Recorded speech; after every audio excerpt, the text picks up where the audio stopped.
Sir ఈ నెల 24న జగన్మోహన్ రెడ్డి గారు వాళ్ళ ఎమ్మెల్యేలు, ఎమ్మెల్సీలు అందరితో కలిసి ఢిల్లీలో ధర్నా చేయబోతున్నారు సార్. అయితే మామూలుగా ఎన్‌డీఏ కూటమి గవర్నమెంట్ ఫార్మ్ చేశాక ఒక 6 నెలలు టైం ఇద్దాం. ఆ తర్వాత విమర్శలు చేద్దాం. మొత్తం కూడా ఎత్తి చూపుదామని చెప్పేసారు. కానీ ఇప్పుడు అంత టైం ఇవ్వకుండా ఒక నెల రోజులు గడవగానే ఈ విధంగా ధర్నాలు, విమర్శలు ఇవన్నీ కూడా చూస్తున్నాం. అసలు ఏం జరిగింది? ఎందుకింత ఎక్స్‌ట్రీమ్‌కెళ్ళిపోయారు? జగన్ బిహేవియర్ ముందు నుంచి కూడా కొంత ఆడ్‌గా ఉందని చెప్పొచ్చు. ఎందుకంటే మామూలుగా ఆయన ఎలక్షన్‌లో ఓడిపోగానే ఇమ్మీడియేట్‌గా వచ్చి కొద్దిగా గద్గద స్వరంతో, దుఃఖంతో మాట్లాడాడు. ఆ తర్వాత సైలెంట్ అయ్యాడు. ఆ తర్వాత ఒక నెల రోజుల లోపలే పులివెందులకు 2 సార్లు వెళ్ళి 3 రోజులు ఉన్నాడు. దాని తర్వాత కొంతమంది చనిపోవడం అవన్నీ జరిగితే ఓదార్పు ప్రకటిస్తాను, ఓదార్పుగా వస్తాను అని చెప్పాడు. కానీ అదేమీ చేయలేదు. దాని తర్వాత ఏమో బెంగుళూరుకి 2 వారాల వ్యవధిలో 2 సార్లు బెంగుళూరుకి వెళ్ళాడు. సో ఇప్పుడు కూడా బెంగుళూరు నుంచే మొన్న హుటాహుటిన బయలుదేరి వచ్చాడు.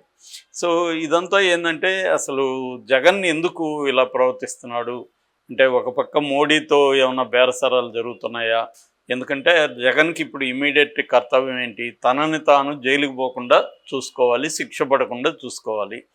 ఇది ఫస్ట్ అతనికి ఉన్న టార్గెట్. రెండవ టార్గెట్ తన పార్టీని నిలుపుకోవాలి. పార్టీలోంచి ఫిరాయింపులు జరగకుండా పార్టీ నాయకత్వాన్ని నిలబెట్టుకోవాలి. అట్లాగే కేడర్లో మొరేళ్ళు దెబ్బతినకుండా కేడర్ని కాపాడుకోవాలి.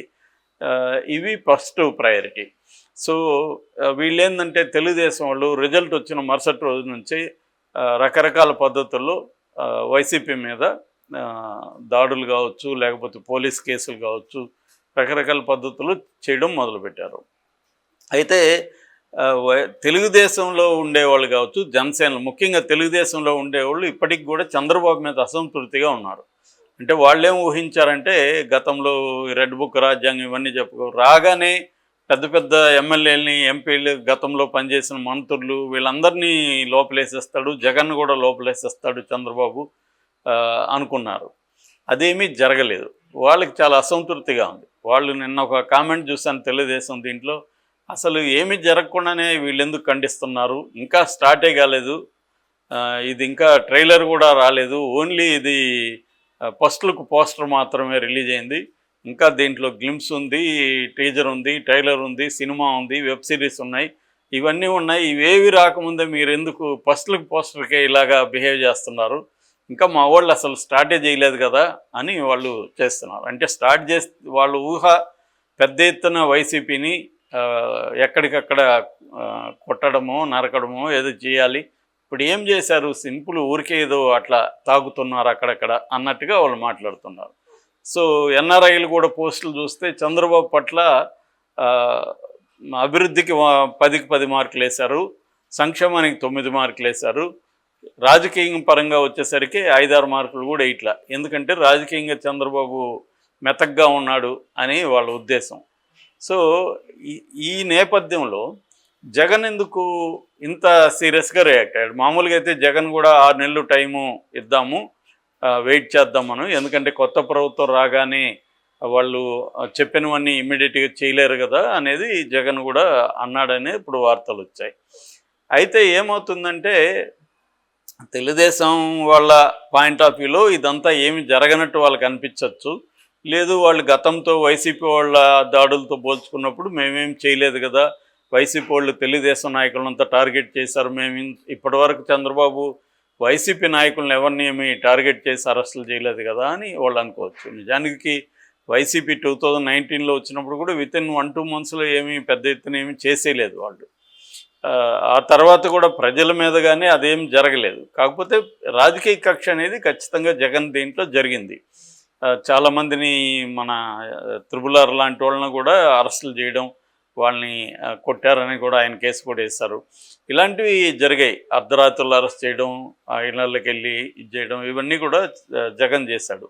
అట్లాగే కొంతమందిని ఆర్థికంగా దెబ్బతీయడానికి కూడా జగన్ అనేక ప్రయత్నాలు చేశాడు, ఫోర్స్ చేయడానికి. ఇవన్నీ ఇది ప్రతి పార్టీ చేస్తుంది.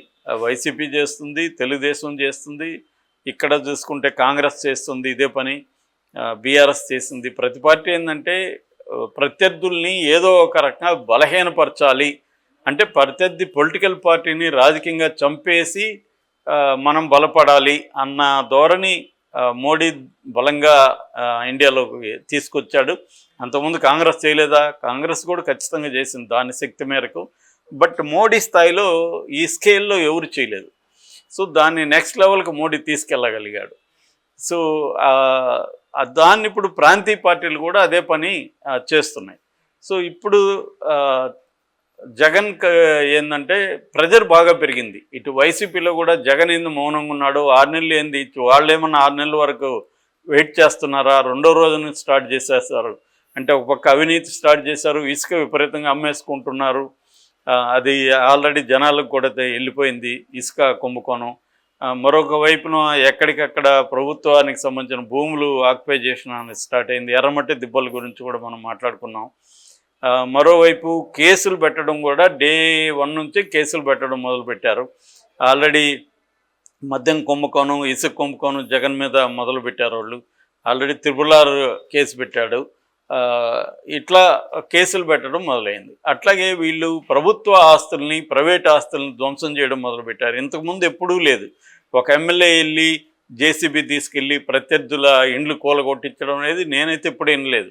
ఇప్పుడు పెద్ద ఎత్తున అవి జరుగుతున్నాయి, అన్ని చోట్ల జరుగుతున్నాయి. దాంతోపాటు వైసీపీ ఆఫీసుల్ని కూలగొట్టారు. చివరికి కోర్టు జోక్యంతో అది కొద్దిగా ఆగింది. లేకపోతే ఈ పాటికి 26 జిల్లాల్లో కూడా వైసీపీ ఆఫీసులను కూలగొట్టాలనేది ప్లాన్. ఆల్రెడీ కూలగొట్టగలిగారు 5-6 చోట్ల. ఇప్పుడు కోర్టు జోక్యం వల్ల అది కొద్దిగా టెంపరీగా బ్రేక్ పడింది. సో వీళ్ళు వచ్చి రాగానే జగన్ ఎట్లాగైతే కూల్చివేత ప్రభుత్వాన్ని వీళ్ళు విమర్శించారో వీళ్ళు కూడా అదే మెథడ్లో ఇంకా డిగ్రీ పెంచారు. ఏమీ తేడా లేదు. జగన్ ఎందుకు ఓడించమని వీళ్ళు పిలిపించారు? తనది అభివృద్ధి లేదు, అరాచకం ఎక్కువగా ఉంది, సైకోపాలన, ఇది కదా వీళ్ళు చెప్పింది. దానికంటే ఎక్కువ వీళ్ళు చేస్తే ఇంకా అర్థమేముంది వాళ్ళ విమర్శకి. సో అదే జరుగుతుంది.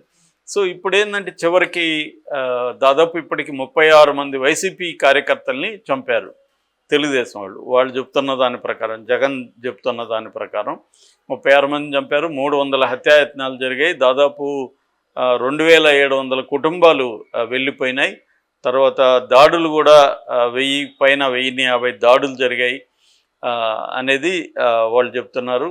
ఇంకా లైంగిక అత్యాచారాలు అవి కూడా ఈ మధ్యకాలంలో మామూలు ప్రజల మీద కూడా ఈ 40 రోజుల్లో 45 రోజుల్లో 20 లైంగిక అత్యాచారాలు జరిగాయి అనేది కూడా జగన్ నిన్న చెప్పాడు. సో దీని నుంచి వీళ్ళకి 6 నెలల టైం ఇచ్చేంత పరిస్థితి లేదు. మనం ఉందాం అనుకున్నా వాళ్ళు ఉండట్లేదు. కాబట్టి మనం ఇప్పుడు రంగంలో దిగిపోతే మన కేడర్, మన నాయకత్వం నీరుగారిపోతారు.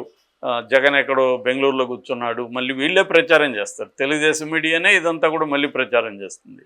సో దాంతో జగన్ రంగంలోకి దిగ తప్పలేదు. ఎందుకంటే వినుకొండ హత్యాకాండ అనేది అతి భయంకరంగా ఒళ్ళు జలధరించేట్టుగా జరిగింది. దీంతో అందరూ కూడా ఒక్కసారిగా వైసీపీ కేడర్లో ఒక ఉనికి అనేది వచ్చింది. ఎందుకంటే ఆల్రెడీ లోకేష్ విమర్శించాడనో ఇంకో విమర్శించాడనో కొట్టి వాళ్ళని వీడియోలు తీసి ఇవన్నీ కూడా మొదలైనవి. సో ఈ కాంటెక్స్లో మనం దిగకపోతే, ఫైట్ చేయడం మొదలు పెట్టకపోతే మన కేడరు, మన నాయకత్వం డేలా పడిపోతారు. అది ఒకటి. రెండవది, వీళ్ళు ఇంకా రెచ్చిపోతారు. మనం ప్రతిఘటన లేకపోతే వీళ్ళు ప్రతిఘటన ఏం లేదులే మనం రెచ్చిపోదామని అనుకుంటారు. సో ఇక్కడే అడ్డుకట్ట వేయకపోతే ఇది ఇప్పుడు వాళ్ళు చెప్తున్నట్టే ఇది ఫస్ట్ లుక్ పోస్టర్ అంటున్నారు. ఇంకా టీజరు, ట్రైలర్లు, సినిమాలు ఇవన్నీ వచ్చాయంటే అప్పటి వరకు మనం వెయిట్ చేస్తే టూ లేట్ అయిపోతుంది. ఇప్పుడే దీన్ని అరికట్టాలని రంగంలో దిగాడు జగన్. అయితే ఇక్కడ అదేమీ పట్టించుకోవట్లేదు. నిన్న ఒక రకంగా అయితే ప్రభుత్వాన్ని మెచ్చుకోవాలి. జగన్ పర్యటనని అడ్డుకోలేదు, కొంతవరకు అడ్డుకున్నారు. అంటే అతనితో వెళ్ళే వాళ్ళని అడ్డుకున్నారు. అతనికి బుల్లెట్ వాహనం పాతది ఇచ్చి అది రిపేర్లలో ఎక్కడంటే అక్కడ ఆగిపోతుంటే దాన్ని వదిలేసి మామూలు వెహికల్లో వెళ్ళాడు జగన్. ఇంతవరకు ఓకే. బట్ అతనితో కూడా వెళ్ళే ఎమ్మెల్యేలని వాళ్ళని మిగతా వాళ్ళని అడ్డుకున్నారు. కనీసం జగన్ అక్కడికి ఇవ్వడం అయితే జరిగింది. అంతవరకు మెచ్చుకోవాలి. మొత్తానికి జగన్ నిరసన తెలియజేయగలిగాడు. అయితే ఇది ఇక్కడతో కుదరదని చెప్పి మోడీకి లెటర్ రాశాడు. బట్ మోడీకి లెటర్ అయినా కూడా అదేమి మోడీ నుంచి ఇప్పటికిప్పుడు రిప్లై వచ్చే అవకాశం ఏం లేదు. దాంతో ఢిల్లీలో కొంత ఈ కూటమి ఏదైతే ఉంది, ఇండియా కూటమి, అది కూడా మనకు హెల్ప్ చేసే అవకాశం ఉందనేది జగన్కి ఉన్నది. ఎందుకంటే ఆల్రెడీ షర్మిల కూడా దీన్ని ఖండించింది. కాబట్టి నేషనల్ ఇష్యూ చేద్దాం ఇప్పుడే, ఎందుకంటే చంద్రబాబు ఇప్పుడు నేషనల్ లెవెల్లో ఒక ఇంపార్టెంట్ ఫిగర్గా ఉన్నాడు ప్రతి చర్చలో. సో ఇది జరిగితే ఎన్డీఏకి యాంటీగా ఉన్న సమూహాలు కానీ ఛానల్స్ కానీ అందరూ కూడా దీన్ని హైలైట్ చేస్తారు. సో ఆ రకంగా చంద్రబాబుకి నేషనల్ లెవెల్లో ఇబ్బంది వస్తుంది, రేపు మోడీ కూడా అడిగే అవకాశం ఉంటుంది. సో అందువల్ల చంద్రబాబు కొంత తగ్గే అవకాశం ఉంటుంది. ఇది జగన్ యొక్క వ్యూహం. ఇది నాకు తెలిసి ఒక పొలిటికల్ పార్టీగా జగన్ వ్యూహం కరెక్ట్గానే ఉంది, లేకపోతే అతను వీక్ అయిపోతాడు. కాబట్టి జగన్ స్టెప్స్ అయితే కరెక్ట్గానే ఉన్నాయి, వాళ్ళ కేడర్ కూడా ఉత్సాహంగా ఉంది. ఇది కదా కావాల్సింది జగన్ నుంచి అన్న ఇదైతే ఉంది. అయితే దీనికి ముందు అసెంబ్లీలో వన్ డే వచ్చి రాష్ట్రపతి ఉపన్యాసాన్ని వ్యతిరేకించి ఈ ఇష్యూస్ అంతా అసెంబ్లీలో ప్రస్తావించడానికి ప్రయత్నించి, ఎట్లాగో వాళ్ళు దాన్ని సహించరు, తరిమేస్తారు కాబట్టి బయటికి వెళ్ళిపోదాము అన్న ఒక ఎత్తుగడ కూడా జగన్ వేస్తున్నట్టుగా కనబడుతుంది. సో ఏదేమైనా జగన్ డిఫెన్స్ నుంచి అఫెన్సివ్లోకి రావడం మొదలుపెట్టాడు. మామూలుగానే జగన్ ఎప్పుడు కూడా అఫెన్స్లో ఎక్కువ ఉంటాడు. చంద్రబాబే చాలాసార్లు డిఫెన్స్కి వెళ్తాడు, కానీ జగన్ టాక్టిక్స్ కానీ మనం గమనిస్తే మామూలుగా ఒక మిలిటరీ సూత్రం ఉంది, best form of defence is offence అని. అంటే నువ్వు రక్షించుకోవాలంటే నువ్వు శత్రువు మీదకి వెళ్ళాలి, వెళ్ళకపోతే నువ్వు ఎంతసేపటి కాచుకుంటా ఉంటే అతను వస్తానే ఉంటాడు.